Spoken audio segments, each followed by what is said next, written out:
In the section of video tutorial. और पिछले जो ट्यूटोरियल था उसमें हमने समझा था इलेक्ट्रिक चार्ज और उससे रिलेटेड टॉपिक्स के बारे में, और जो लास्ट टॉपिक था उसमें हमारा वो था इलेक्ट्रिक रेजिस्टेंस। तो ओम्स लॉ के बाद जब हमने इलेक्ट्रिकल रेजिस्टेंस पढ़ा था तो हमने समझा था कि इलेक्ट्रिकल रेजिस्टेंस क्या है, उसे हम मेजर कैसे करते हैं और रेजिस्टेंस के अफेक्टिंग फैक्टर्स क्या है।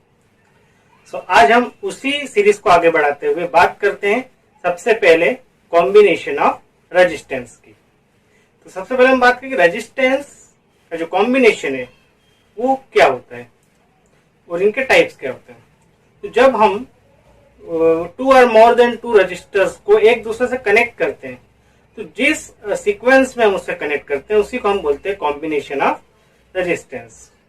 अब ये जो टाइप्स है इसके, तो रेजिस्टेंस के जो कॉम्बिनेशन है वो 2 टाइप्स आप इनको कंबाइन कर सकते हो। First series combination and second parallel combination. तो सबसे पहले हम बात करते हैं सीरीज कॉम्बिनेशन के बारे में कि सीरीज कॉम्बिनेशन में अगर हम किसी रेजिस्टेंस को कनेक्ट करेंगे तो कैसे कनेक्ट करेंगे और ये क्या होता है।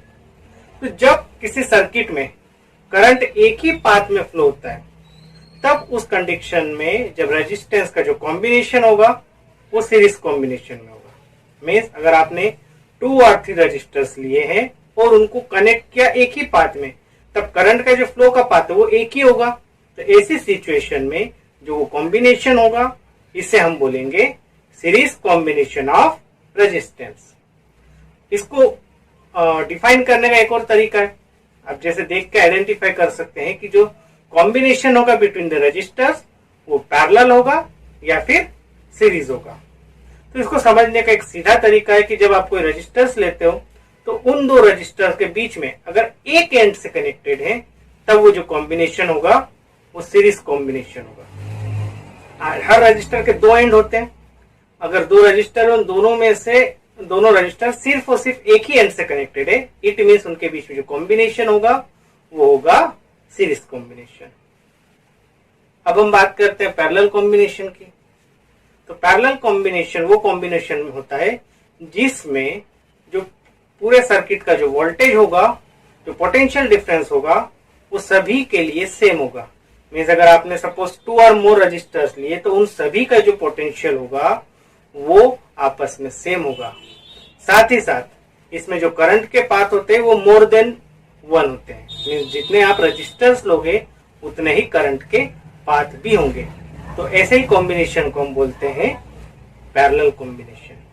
अब इसी को अगर आइडेंटिफाई करना हो तो इसका एक दूसरा तरीका भी बनता है और वो ये है कि जैसे मैंने अभी बताया कि 2 रजिस्टर्स है, अगर दोनों आपस में सिर्फ एक एंड से कनेक्टेड हो तो वो रजिस्टर्स जो होंगे वो सीरीज कॉम्बिनेशन में होंगे। लेकिन अगर वही रजिस्टर 2 रजिस्टर अपने दोनों ही एंड एक दूसरे से कनेक्टेड हो तब वो कॉम्बिनेशन होगा पैरेलल कॉम्बिनेशन। मीन्स अगर एक रजिस्टर के 2 एंड है तो उसके दोनों एंड दूसरे रजिस्टर के दोनों एंड से कनेक्टेड हो तब वो कॉम्बिनेशन क्या होगा, पैरेलल कॉम्बिनेशन। लेकिन इसके अपोजिट अगर 2 रजिस्टर के सिर्फ एक ही एंड आपस में कनेक्टेड हो तो ऐसे कॉम्बिनेशन को हम बोलेंगे सीरीज कॉम्बिनेशन। तो ये तो बात हुई आइडेंटिफाई करने की और डिफाइन करने की कि कौन सा रजिस्टर सीरीज कॉम्बिनेशन में होंगे, कौन से पैरेलल कॉम्बिनेशन में। अब हम बात करते हैं कि जब ये रजिस्टर्स आपस में कनेक्टेड होते हैं तो ये पूरे सर्किट का एक इक्विवेलेंट रेजिस्टेंस बनाते हैं। वो कितना होगा पैरेलल कॉम्बिनेशन में, वही कितना होगा सीरीज कॉम्बिनेशन में, आइए उसकी बात करते हैं। तो सबसे पहले हम जिस कॉम्बिनेशन को लेते हैं उसका नाम है series combination of the resistance. तो जैसे डायग्राम आपको यहाँ पर दिखाई दे रहा होगा कि यहाँ पर आपने 3 रजिस्टर्स लिए और तीनों ही आपस में कैसे हैं, सीरीज कॉम्बिनेशन में। इन तीनों रजिस्टर्स के साथ आपने एक बैटरी वो कनेक्ट की है जिसका पोटेंशियल डिफरेंस जो है वो V है और इसमें जो करंट फ्लो हो रहा है वो हो रहा है I। जैसा कि मैंने पहले बताया कि सीरीज कॉम्बिनेशन में करंट के फ्लो का पाथ एक ही होता है। अब देखोगे जो करंट फ्लो हो रहा है वो पूरे सर्किट में उसका जो पाथ है वो सिंगल एक ही है। अब वहीं अगर हम इस रेजिस्टेंस के पोटेंशियल की बात करें तो सभी तीनों रेजिस्टेंस का जो पोटेंशियल डिफरेंस होगा वो अलग अलग होगा, बिकॉज इन सभी के जो पॉइंट्स है, बिकॉज पोटेंशियल डिफरेंस हमने प्रीवियस लेक्चर में पढ़ा है। पोटेंशियल डिफरेंस क्या है, तो हम कहीं ना कहीं दो पॉइंट के पोटेंशियल डिफरेंस की बात करते हैं, दो पॉइंट्स की। अगर आप देखोगे तो एक रजिस्टर, तीनों रजिस्टर में अगर देखोगे तो सभी के जो पॉइंट्स है वो डिफरेंट डिफरेंट है, इसलिए इनके जो पोटेंशियल डिफरेंस होंगे वो भी डिफरेंट डिफरेंस होंगे। तब हम कंसिडर करेंगे 3 रजिस्टर्स आपके पास है R1, R2 एंड R3। उस कंडीशन में हम कंसिडर करेंगे कि फर्स्ट वाले रजिस्टर का जो पोटेंशियल होगा वो V1 होगा, सेकंड रजिस्टर R2 उसका जो पोटेंशियल डिफरेंस होगा वो V2 होगा, एंड सिमिलरली जो थर्ड जिसका रेजिस्टेंस R3 है उसका जो पोटेंशियल डिफरेंस होगा वो V3 होगा। तब यहां पर एक चीज हमें ध्यान रखनी है कि जो बैटरी का जो पोटेंशियल डिफरेंस होता है वो पूरे सर्किट के पोटेंशियल डिफरेंस के इक्वल होता है। इस कंडीशन में हम बोल सकते हैं कि बैटरी का पोटेंशियल किसके इक्वल होगा, तीनों रेजिस्टेंस के जो पोटेंशियल डिफरेंस के सम के इक्वल। तब जो इक्वेशन बनेगी वो बनेगी V is equal to V1 plus V2 plus V3। अभी जो 3 पोटेंशियल डिफरेंसेस है उन सभी का सम मिलकर आपका एक इक्विवेलेंट पोटेंशियल बना पूरे सर्किट का, इसे हम इक्वेशन फर्स्ट बोल देते हैं। अब उसके बाद we know that according to the Ohm's law V is equal to IR, हमने प्रीवियस लेक्चर में पढ़ा है कि according to the Ohm's law potential difference is equal to the product of current and resistance. तब यहां पर अगर V is equal to IR हुआ तो फर्स्ट रेजिस्टेंस के लिए जो वैल्यू होगी पोटेंशियल की वो होगी V1 is equal to IR1। Similarly second जो रजिस्टर है उसके लिए जो पोटेंशियल की वैल्यू होगी वो होगी V2 is equal to IR2, and similarly for third V3 is equal to IR3। यहाँ पे आप देख रहे हो जो करंट है उसकी वैल्यू तीनों में कांस्टेंट है, बिकॉज ये पूरे सर्किट में जो करंट फ्लो हो रहा है वो सेम हो रहा है, एक ही पाथ पे हो रहा है, इसलिए जो करंट है वो वैरी नहीं कर रहा है। इसलिए तीनों ही इक्वेशन में हम देख रहे हैं कि जो करंट है वो कांस्टेंट है। तब इन सारी वैल्यूज को हम इक्वेशन फर्स्ट में पुट कर देंगे, तब जो वैल्यू बनेगी वो बनेगी IR is equal to IR1 plus IR2 plus IR3। अब आपको क्लियरली दिख रहा होगा कि इन सभी में आप I कॉमन ले सकते हो, तो आफ्टर टेकिंग कॉमन I से I कैंसिल हो जाएगा, तो बचेगा R is equal to R1 plus R2 plus R3, और यही सीरीज कॉम्बिनेशन में सर्किट का एक इक्विवेलेंट रेजिस्टेंस होगा। मतलब अगर सर्किट में जितने भी रेजिस्टेंस है अगर वो सीरीज कॉम्बिनेशन में होंगे तब पूरे सर्किट का जो इक्विवेलेंट रेजिस्टेंस होगा वो सभी रेजिस्टर्स के इंडिविजुअल रेजिस्टेंस के सम के इक्वल होगा। मीन्स अगर यहाँ पे 3 रेजिस्टर्स हैं, इनके इंडिविजुअल जो रेजिस्टेंसेस थे वो थे R1, R2 एंड R3। उस कंडीशन में जो सर्किट का जो इक्विवेलेंट रेजिस्टेंस होगा वो होगा R1 plus R2 plus R3। तो ये बात थी हमारे सीरीज कॉम्बिनेशन की। अब हम बात करते हैं कि अगर यही रेजिस्टेंस अगर पैरेलल कॉम्बिनेशन में होंगे तो उस कंडीशन में पूरे सर्किट का जो इक्विवेलेंट रेजिस्टेंस होगा वो कितना होगा। तो सबसे पहले तो हमें इसे थ्रू द डायग्राम इसे समझ लेते हैं। जैसे कि मैंने आपको पहले बताया कि जब दो रेजिस्टेंस के दो एंड है, अगर दोनों एंड दूसरे रजिस्टर के दोनों एंड से कनेक्टेड होंगे तब वो जो कॉम्बिनेशन बनेगा वो बनेगा पैरेलल कॉम्बिनेशन।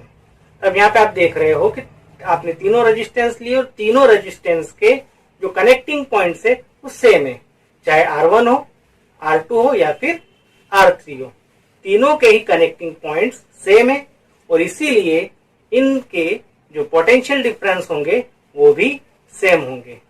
तब उस कंडीशन में यहां पर अगर हम देखें कि आपके पास 3 रजिस्टर्स R1, R2, R3 हैं जिनके पोटेंशियल डिफरेंस सेम है, साथ ही इसमें आपने एक बैटरी लगाई है जिसका पोटेंशियल भी सेम है, V है, साथ ही इसमें जो करंट फ्लो हो रहा है वो हो रहा है I। लेकिन हम देखें कि बैटरी से जब current positive to negative direction में फ्लो करता है तो जो कनेक्टिंग ज्वाइनिंग पॉइंट था उस पॉइंट पर आने के बाद करंट कहाँ जाएगा, R1 में, R2 में या R3 में। सीधी सी बात है वो तीनों में जाएगा। तो उस कंडीशन में जो करंट है वो 3 पार्ट्स में डिवाइड होगा, जिसमें से फर्स्ट रजिस्टर में गया उस करंट को नेम दिया गया I1, जो सेकंड में गया उसे दिया गया I2, और जो थर्ड में गया उसे नेम दिया गया I3। अब देन जब वो रजिस्टर से फ्लो होके जाते हैं, तब देन अगेन आप देख रहे हो कि वो एक पॉइंट पे अगेन मीट होके वापस जो टोटल करंट बना वो बना I। इस तरीके से हम बोल सकते हैं कि जो टोटल करंट होगा I, वो इंडिविजुअल रेजिस्टेंस के करंट के सम के इक्वल होंगे। मींस अगर पहला रेजिस्टेंस है उसका करंट I1, सेकेंड रेजिस्टेंस का R2, थर्ड का R3, तब जो I होगा वो तीनों के करंट के सम के इक्वल होगा। It means I is equal to I1 plus I2 plus I3। इसे हम इक्वेशन फर्स्ट दे देते हैं। Then again according to the Ohm's law V is equal to IR। अगर आप इक्वेशन फर्स्ट देखें तो इसमें आपके पास किसकी वैल्यूज है? करंट की।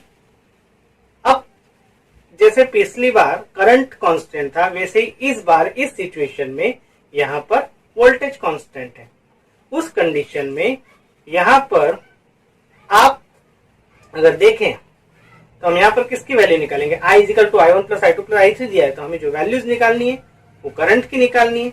उस कंडीशन में according to the Ohm's law I is equal to होगा V upon R। Similarly for first resistance बनेगा I1 is equal to V upon R1। Second के लिए I2 is equal to V upon R2, and for third V3 is equal to I upon R3। अब यहाँ पे तीनों जो resistance है उसके पोटेंशियल सेम होंगे, बिकॉज सभी के जो ज्वाइंट पॉइंट्स हैं वो सेम है। तब हम देखेंगे कि जब इन वैल्यूज को हम इक्वेशन फर्स्ट में पुट करते हैं तो यहाँ पर जो इक्वेशन बनती है वो बनती है V upon R is equal to V upon R1 plus V upon R2 plus V upon R3। तब यहाँ पर V कॉमन निकल जाएगा और V से V कैंसिल हो जाएगा। तब जो इक्विवेलेंट रेजिस्टेंस बनेगा वो बनेगा 1 upon R is equal to 1 upon R1 plus 1 upon R2 plus 1 upon R3। और ये जो रेजिस्टेंस होगा ये होगा कब? जब आपके रेजिस्टेंस के जो कॉम्बिनेशन होंगे वो होंगे पैरेलल। ये बात हुई रेजिस्टेंस के सीरीज एंड पैरेलल कॉम्बिनेशन की। हमें एक बात का ध्यान रखना है कि ये जो चैप्टर है इसमें सबसे ज्यादा अगर कोई न्यूमेरिकल्स या क्वेश्चंस आते हैं तो वो रेजिस्टेंस से रिलेटेड होते हैं। इसलिए हमें इस चैप्टर में रेजिस्टेंस से रिलेटेड न्यूमेरिकल्स को बहुत अच्छे से करना है और उसमें हमारी अच्छी प्रैक्टिस होनी चाहिए। अगर आप चाहते हैं कि मैं एक अलग से वीडियो सिर्फ और सिर्फ न्यूमेरिकल्स को लेकर के आऊं तो उसके लिए आप मुझे कमेंट करके या फिर मुझे मैसेज करके इन्फॉर्म कर सकते हैं। देन उसके बाद मैं स्पेशल एक वीडियो न्यूमेरिकल्स के लिए लेके आऊंगा जिसे मैं इस कोर्स में ऐड कर दूंगा। तो हम बात करते हैं अगले टॉपिक के बारे में जो है heating effect of electric current. तो सबसे पहले heating effect of electric current की बात करें तो सबसे पहले हम ये देखें कि जितने भी इलेक्ट्रॉनिक डिवाइसेज हैं ये किस पर चलते हैं। सीधी सी बात है, आप देखेंगे like fan, TV, cooler, fridge and other electrical appliances like mobile, chargers, laptops. देखेंगे कि सारे जो इलेक्ट्रॉनिक डिवाइसेज है ये किससे चलते हैं? इलेक्ट्रिसिटी से चलते हैं। साथ ही साथ आपने एक चीज और ऑब्जर्व की होगी कि जब ये इलेक्ट्रिक डिवाइसेस यूज में आते हैं तब यूज में आते हुए अगर इन्हें कुछ मतलब अगर जैसे जैसे टाइम होता है इनका यूजेस का टाइम बढ़ता जाता है, हम देखते हैं कि इन डिवाइसेस में टेम्परेचर राइज होता है। सपोज फॉर एग्जांपल अगर आप फैन यूज कर रहे हो, अगर आपने 30 मिनट्स अगर उस फैन को यूज किया तो आफ्टर 30 मिनट्स जब आप उस फैन को ऑफ करते हो देन अगर उसे टच करके देखेंगे, आप उसे फील करेंगे तो आप पाएंगे कि वो जो फैन होगा उसका टेम्परेचर राइज होगा, वो हॉट होगा। उस कंडीशन में वो जो इफेक्ट, वो हीटिंग इफेक्ट कहां से आया? और यही वो टॉपिक है जिसे हम बोल रहे हैं heating effect of electric current. तो हमें सबसे पहले सोचने वाली बात ये कि जब हम किसी भी डिवाइस को यूज करते हैं तो उसका टेम्परेचर राइज क्यों होने लगता है। और सबसे बड़ी बात, आप जब भी जितने भी डिवाइस यूज करते हो ड्यूरिंग द वर्क, आप जब उसका यूज ले रहे होते हो उसी टाइम आप ऑब्जर्व करोगे कि उसका हीटिंग इफेक्ट होगा। अगर वो डिवाइसेस ऑफ है, उस कंडीशन में उनमें कभी भी टेम्परेचर का राइज नहीं होता है। जब भी टेम्परेचर तभी राइज होंगे जब वो वर्किंग होंगे, मीन्स जब आप उसे यूज कर रहे होंगे, तभी आप उसमें जो हीटिंग इफेक्ट है आप उसको ऑब्जर्व करते हो। तो इट मीन्स इसके लिए रिस्पॉन्सिबल कौन है, हीटिंग इफेक्ट किसकी वजह से हो रहा है? सीधी सी बात है कि जब किसी डिवाइस में इलेक्ट्रिक करंट फ्लो होता है तब उस डिवाइसेस में हीटिंग इफेक्ट हम ऑब्जर्व करते हैं। तो अगला क्वेश्चन ये आता है कि अगर इलेक्ट्रिक करंट के कारण किसी भी डिवाइस में हीटिंग इफेक्ट आता है तो वो कैसे होता है?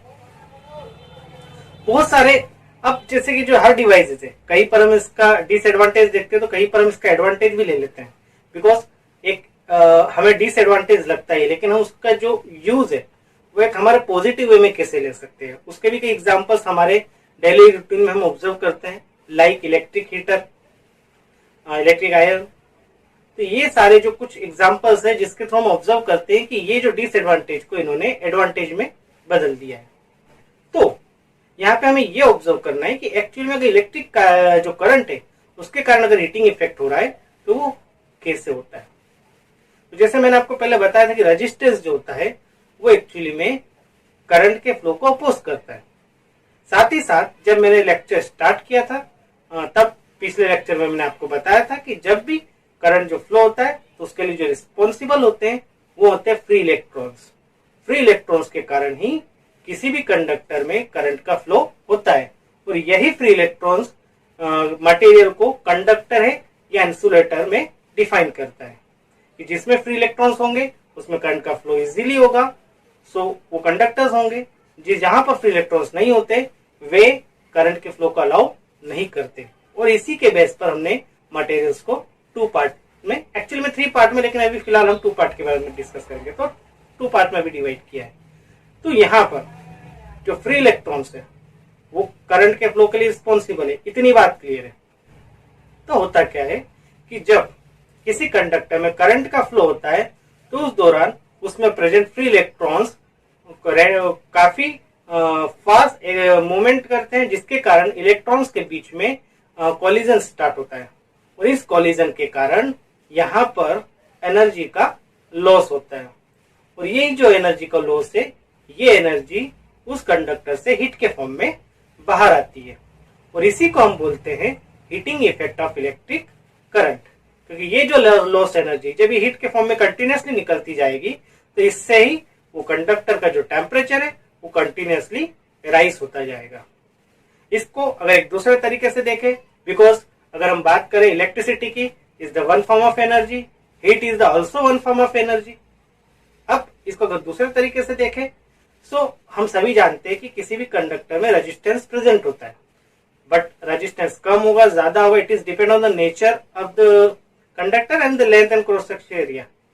सो अगर हम बात करें कि अगर किसी कंडक्टर में रेजिस्टेंस, सीधी सी बात है, जब करंट उसके अंदर फ्लो होगा तो वो उसके फ्लो को अपोज करेगा, तब जितना अमाउंट ऑफ करंट वहां पर रुकता है through the by due to the resistance, वो जो करंट होता है वो वहां पर अपने फॉर्म को कन्वर्ट कर लेता है, और वो इलेक्ट्रिकल फॉर्म से हीट के फॉर्म में कन्वर्ट होकर के कंडक्टर से बाहर निकल जाता है। और इसी कारण से क्या होता है कि जो डिवाइसेस होते हैं, जो कंडक्टर्स होते हैं, उनका टेम्परेचर राइज होने लगता है, और इसे भी हम एक तरीके से बोलते हैं heating effect of electric current. अब बात करते हैं कि जो हीटिंग इफेक्ट होता है वो किन किन चीजों पर डिपेंड करता है। तो सबसे पहली बात कि heat is also one form of energy, और ये जो होता है ये डिपेंड करता है कंडक्टर के पोटेंशियल डिफरेंस पर, कंडक्टर के में फ्लो होने वाले करंट के ऊपर, देन जो जितने टाइम के लिए करंट फ्लो हो रहा है उसमें उस टाइम के ऊपर। So we can say heating effect is directly proportional to the potential difference, heating effect is directly proportional to the applied current, and heating effect is directly proportional to the time period, जितने time में वो current उसमें flow हो रहा है। अब यहाँ पर हमने डायरेक्टली प्रोपोर्शनल लगाया कि जितना ज्यादा पोटेंशियल डिफरेंस होगा करंट उतना ज्यादा फ्लो होगा, और उतना ही ज्यादा उसके अंदर हीटिंग इफेक्ट होगा। मतलब पोटेंशियल डिफरेंस के बढ़ने से हीटिंग इफेक्ट भी इंक्रीज हो रहा है, करंट के इंक्रीज होने से भी हीटिंग इफेक्ट इंक्रीज हो रहा है। और टाइम जितना ज्यादा, क्योंकि हमने देखा है कि जितना ज्यादा टाइम तक आप किसी भी डिवाइस को यूज करते हो उसका टेम्परेचर उतना ज्यादा राइज होता है। इट मीन्स कि टाइम के बढ़ने पर भी हीटिंग इफेक्ट बढ़ेगा, इसलिए heating effect H is also directly proportional to the time period. तब हम जब इन तीनों को मिक्स कर देते हैं तब जो फाइनल इक्वेशन मिलती है वो बनती है H प्रोपोर्शनल VIT। अब जैसे प्रीवियस लेक्चर में मैंने आपको बताया था कि यहाँ पे जब प्रोपोर्शनल का साइन होगा तो इसे हम यहाँ पर हटाएंगे और इक्वल का साइन लगाएंगे। लेकिन इक्वल का साइन लगाने से पहले हमें इसे यहाँ पर एक कांस्टेंट देना होगा, तो यहाँ पर हम एक कांस्टेंट दे देते हैं। तब जो इक्वेशन बनेगी वो बनेगी H is equal to KVIT, where K is a proportionality constant. अब हम इस जो कांस्टेंट है इसकी वैल्यू को अगर 1 कंसीडर करें तब जो हीटिंग इफेक्ट होगा वो होगा H is equal to VIT। We know that according to the Ohm's law we can put the value of V, और what is the value of V? V is equal to IR। जब इस value को हम equation में put करते हैं तब जो हीटिंग इफेक्ट का जो न्यू फॉर्मूला जो डिराइव होता है वो होगा H is equal to I square RT। और इस हीटिंग इफेक्ट के जो लॉ है इस लॉ को बोला जाता है जूल्स लॉ, बिकॉज ये जो इक्वेशन है इसको डिराइव किया था इसके साइंटिस्ट जूल ने, इसीलिए उन्हीं के नाम पर इस इफेक्ट के लॉ को जूल्स लॉ कहा गया। अब हम आगे बात करते हैं इलेक्ट्रिक पावर के बारे में। So student, what is the electric power? जैसे कि हम सभी जानते हैं कि जो नॉर्मली जो मैकेनिकल पावर्स होती है वो किस पर डिपेंड करती है? Work done per unit time, कि आप किसी भी वर्क को कितने कम टाइम में करते हैं। फॉर एग्जाम्पल, अगर हैवी स्टोन्स, दो लोगों को कुछ हैवी स्टोन्स दिए गए और बोला गया कि इससे आपको एक प्लेस से दूसरी प्लेस तक रखना है, जो पर्सन उन हैवी स्टोन्स को पहले अपने एक प्लेस से दूसरी प्लेस पर रख देगा, सीधी सी बात है उसका वर्क डन ज्यादा होगा, और वर्क डन ज्यादा होगा, टाइम पीरियड कम होगा। इट मीन्स कि उसकी जो पावर है वो ज्यादा होगी। क्यों? क्योंकि सेम वर्क दोनों को दिया गया, लेकिन जिसने पहले किया उसकी पावर ज्यादा, क्योंकि उसने कम टाइम यूज किया। तो वी कैन से कि according to the mechanical physics हमें बोल सकते हैं कि जो वर्क जितने कम टाइम में होगा उससे हम उस ऑब्जेक्ट की पावर को डिफाइन कर सकते हैं, और इसीलिए पावर बोला गया कि power is equal to work done per unit time. अब अगर हम इसे इलेक्ट्रिकल टर्म में बात करें तो वो यहाँ पर जो वर्क डन होगा वो एनर्जी के इक्वल होगा। अभी जस्ट हमने यहाँ पर समझा हीटिंग इफेक्ट के बारे में। तो हीटिंग इफेक्ट क्या है? एक एनर्जी, इलेक्ट्रिकल एनर्जी जो हीट के फॉर्म में कन्वर्ट हुई। तब जैसे हम बता रहे हैं वहां पर कि पावर इज इक्वल टू होगा work done per unit time, and work done जो होगा वो ऑलवेज इक्वल होगा एनर्जी के। तब जो वर्क डन होगा वो इक्वल होगा इलेक्ट्रिकल एनर्जी को के, जिसकी वैल्यू होगी VIT। अब जब हम इसे यहाँ पुट करते हैं तब वो वैल्यू होगी power is equal to VIT upon T। अब यहाँ पे T से T कैंसल होगा, तब उस कंडीशन में जो पावर की वैल्यू बनेगी वो बनेगी P is equal to VI। Means electrical power can be defined as the product of potential difference of the conductor and applied current. अब अगर हम पावर की SI यूनिट के बारे में बात करें तो जो पावर की जो SI यूनिट होती है वो होती है वॉट, जो वोल्ट और एम्पियर के प्रोडक्ट के इक्वल होती है। लेकिन अगर वॉट की बात करें तो ये करंट की एक बहुत ही छोटी यूनिट है। अगर लार्ज अमाउंट में अगर हम पावर हाउसेस की बात करें या ऐसे प्लेसेस की बात करें जहाँ पे बहुत large amount of energy use होती है तो वहां पर हम वॉट की जगह अदर बिगर यूनिट्स को यूज करते हैं, like kilowatt, megawatt and gigawatt.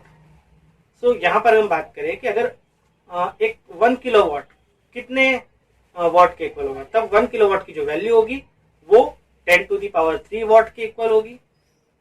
1 megawatt की 10⁶ वाट के इक्वल होगी एंड 1 गीगावाट की जो वैल्यू होगी वो 10⁹ वाट के इक्वल होगी। इसी के साथ एक प्रैक्टिकली टर्म वह हॉर्स पावर के बारे में आपने सुना होगा। तब 1 हॉर्स पावर जो होगा वो 746 वाट के इक्वल होगा। सो अभी हमने सारे टॉपिक्स को यहाँ पर कवर किया है। साथ ही साथ आप लोगों के लिए असाइनमेंट्स अवेलेबल है, उसे सिर्फ आपको देखना नहीं है, उसे आपको सॉल्व भी करना है। तो जो भी डिफिकल्टीज है आप उसे after solve to the assignment आप मुझे बताइए। साथ ही साथ मैं पहले ही बोल चुका हूँ कि अगर आपको न्यूमेरिकल से रिलेटेड अगर एक वीडियो चाहिए तो आप मुझे मैसेज कीजिए या कमेंट करके बताइए। देन मैं एक स्पेशली न्यूमेरिकल का वीडियो बना करके यहाँ पर ऐड कर दूंगा जिससे आप उसे इजीली समझ सकते हो। और भी कोई इश्यू हो तो आप मेरी ऑफिशियल वेबसाइट को विजिट कीजिए, देन आप मुझे कांटेक्ट कर सकते हैं।